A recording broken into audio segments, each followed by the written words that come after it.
द्वितीय वर्ष के विद्यार्थियों, मैं आपकी हिंदी की प्रवक्ता श्रीमती सीमा, गवर्नमेंट कॉलेज बहादुरगढ़ से।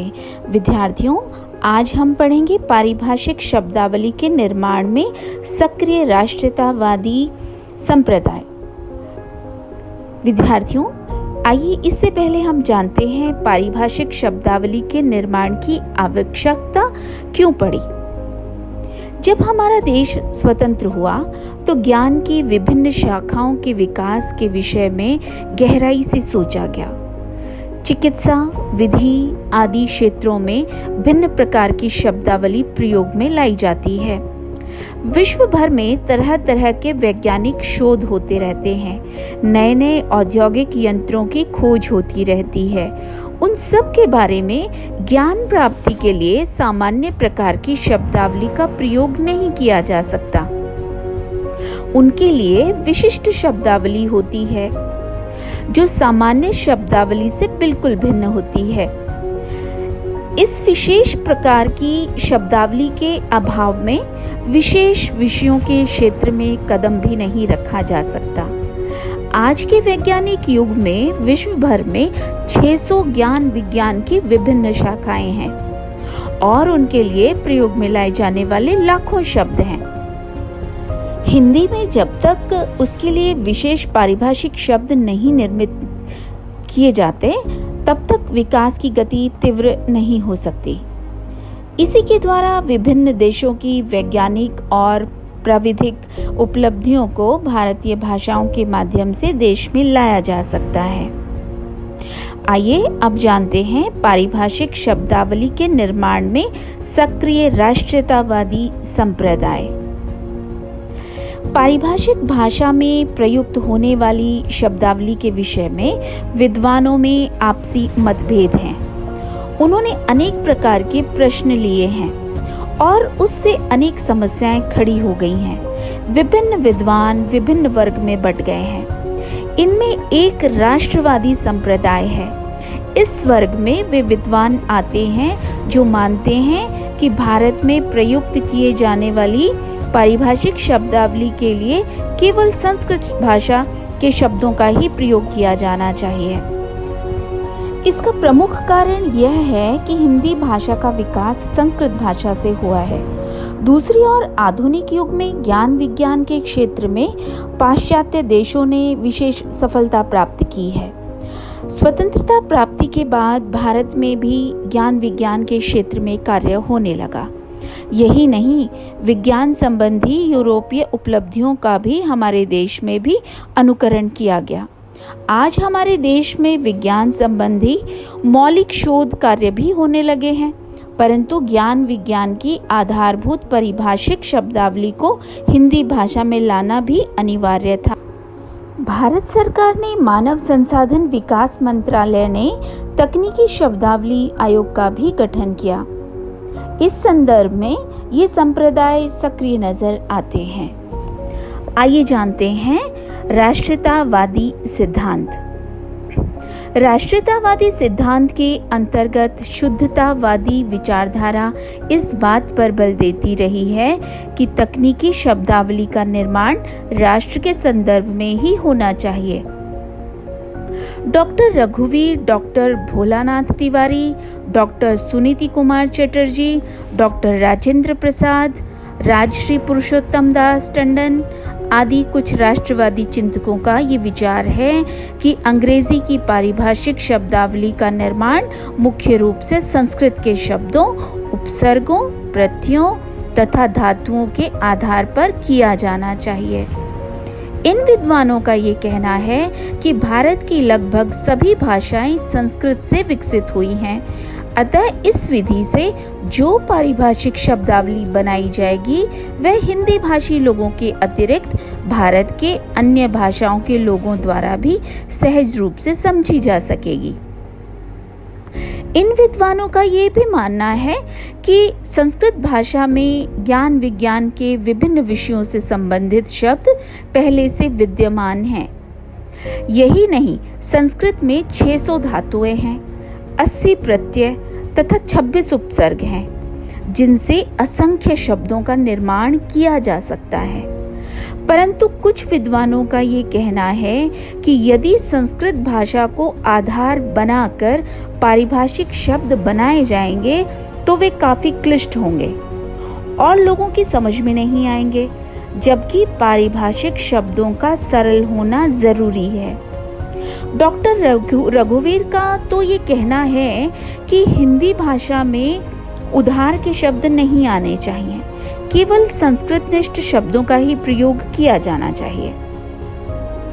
उन्होंने टिकट, रेल, इंजन, मील, रिक्शा, सीमेंट, बोतल आदि के लिए जो शब्द बनाए हैं वे क्लिष्ट हैं। डॉक्टर सुनीति कुमार चटर्जी, राजश्री पुरुषोत्तम दास टंडन आदि ने डॉक्टर रघुवीर का समर्थन किया है।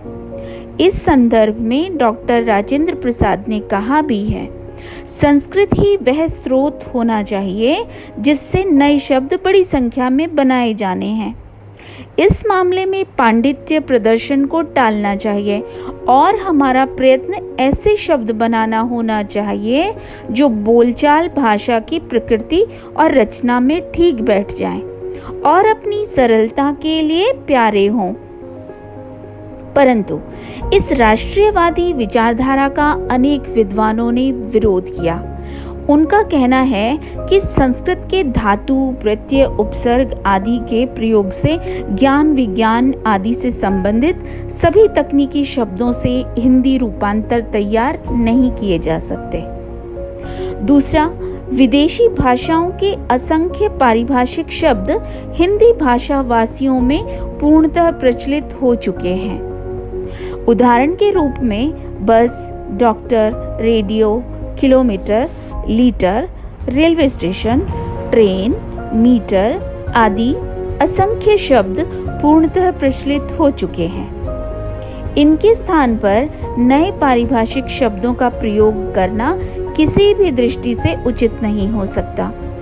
साथ ही यदि हम विदेशी तथा प्रचलित देशिज शब्दों को छोड़कर संस्कृत शब्दों के आधार पर नए पारिभाषिक शब्द बनाएंगे तो वे दुरूह होने के साथ साथ संस्कृत निष्ठ भी हो जाएंगे और जन साधारण में उनका प्रचलन नहीं हो सकेगा। तो राष्ट्रीयतावादी सिद्धांत से ये निष्कर्ष निकलते हैं। पहला, इस सिद्धांत के प्रवर्तक डॉक्टर रघुवीर थे। दूसरा, doctor Bholanath Tiwari, doctor Suniti Kumar Chatterjee, doctor Rajendra Prasad, doctor Rajshri Purushottam Das Tandon आदि ने उनका समर्थन किया।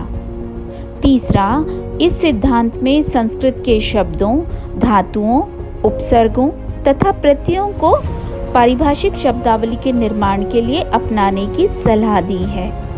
इन विद्वानों का ये भी कहना है कि पारिभाषिक शब्दों का प्रयोग विशिष्ट विद्वानों द्वारा ही किया जाता है। चौथा, अन्य विद्वानों ने इस राष्ट्रीयतावादी सिद्धांत का विरोध किया है। राष्ट्रीयतावादी सिद्धांत का विरोध करने वालों का ये मत है कि विदेशी पारिभाषिक शब्द हिंदी भाषियों में रच पच गए हैं, उनको ज्यों का त्यों स्वीकार कर लेना चाहिए। पांचवा, विरोधियों का ये भी मत है कि संस्कृत के आधार पर यदि पारिभाषिक शब्द बनाएंगे तो वे दुरूह के साथ साथ क्लिष्ट हो जाएंगे। विद्यार्थियों, अब जानते हैं राष्ट्रीयतावादी विचारकों के मत के प्रति शंका और समाधान। देश के विद्वान मानते हैं कि राष्ट्रीयतावादी विचारकों के विचारों को पूरी तरह से स्वीकार नहीं किया जा सकता, क्योंकि वे हिंदी में प्रचलित विदेशी तो क्या देश और तद्भव शब्दों को ग्रहण करने से इनकार करते हैं। इसका परिणाम ये होगा कि इसकी पारिभाषिक शब्दावली आवश्यकता से भी अधिक कठिन हो जाएगी और उसका भाषा में प्रयोग सरलता से नहीं हो पाएगा। लेकिन राष्ट्रीयतावादियों का मानना है कि अंग्रेजी में भी ग्रीक और लैटिन धातुओं के प्रयोग से पारिभाषिक शब्दों का निर्माण हुआ है। पहले वे भी कठिन थे, एक बार वे चलन में आ जाने के पश्चात योग्यतम विशेष नियम के आधार पर कठिन शब्दों की समाप्ति अपने आप हो गई, तो संस्कृत के कठिन शब्दों के भाग्य का भी निर्णय स्वयं हो जाएगा। यदि वे अंग्रेजी या विदेशी शब्द उपयोग या संपर्क के कारण अब सरल और स्पष्ट लगते हैं, तो संस्कृत शब्दों से बनी पारिभाषिक शब्दावली भी अपने आप बाद में सरल लगने लगेगी।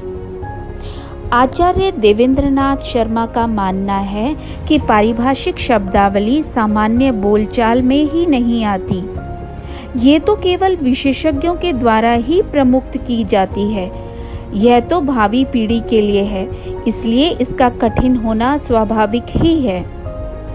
भारत के ही कुछ प्रयोगवादी अथवा हिंदुस्तानी संप्रदाय के विद्वानों का मानना है कि भारत एक मिश्र संस्कृति है, इसलिए पारिभाषिक शब्द ऐसे होने चाहिए जो संस्कृत, अरबी, फारसी, तुर्की, अंग्रेजी, तद्भव, देशज शब्दों के सहप्रयोग से बने हों। पंडित सुंदरलाल और उस्मानिया विश्वविद्यालय के इन विद्वानों का विरोध करते हुए कुछ विद्वान मानते हैं कि ये लोग अतिरिक्त भावुकता से पीड़ित हैं। इनकी सोच में न तो व्यावहारिकता है और न ही बुद्धिगम्य तार्किकता। इस संप्रदाय के विद्वानों ने कुछ पारिभाषिक शब्द बनाए हैं जो हास्यास्पद प्रतीत होते हैं।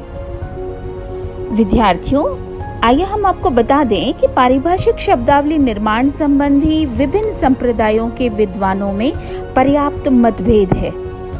राष्ट्रवादी संप्रदाय के विद्वान मानते हैं कि भारत में प्रयुक्त की जाने वाली पारिभाषिक शब्दावली में केवल संस्कृत भाषा के शब्दों का प्रयोग किया जाना चाहिए।